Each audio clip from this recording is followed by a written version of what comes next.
my commercial real estate journey, I started out, I'd been doing it myself, like solopreneur. I did $600 million in mortgages, like myself, without a team.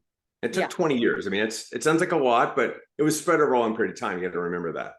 And then, I had a real estate broker's license, but I was used to really running a company by myself, solopreneur.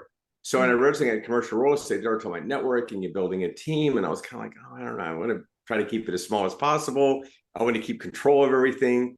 And so I was going to go out and like do my own deals. And I was like out looking for a deal for like a year, trying to do my own deals, got into a deal. It turned out when we got into the deal, it wasn't as good of a deal as I thought. We ended up having to walk on the deal. I lost a little money on that. I'd never lost money on something in investment before. I'd always done really well. And so it was like, okay, well, this didn't work and I got to reformulate.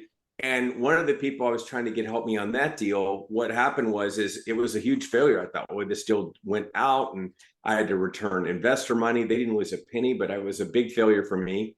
And I ended up walking on it voluntarily, which was really smart. Kind of told my wife, hey, we need to walk on this deal. We're going to lose some money, but I can jump right back in, I think, on another deal and raise some money. We'll make it back in, 60 to 90 days. And I was right about that. At the time, I wasn't sure. I was right about that, ended up being right about that.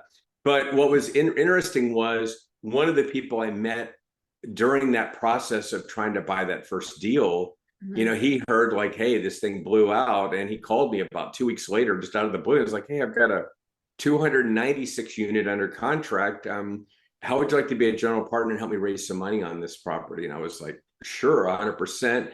And then he asked, well, could you raise this amount of money? And he threw a number out there, and it was a really big number. And I wasn't sure if I could do it or not. But I just come across off this miserable kind of situation that I was a big failure, I thought. Mhm. And of course I said yes, because I remember getting on the phone, hanging up and going, oh my God, I don't know if I can do this or not. I'm kind of stepping out there. Anyway, I hit that goal and we did raise quite a bit of money and I was off and running. So my first deal that was a GP on was a 296 unit. I had never bought investment property. I'd never owned single family rentals, never done wholesaling or anything. I just like my first deal was at 296 units. So I started out pretty big. And I feel like that everything that happened, it seemed like a failure at the time. I took action and it got me there.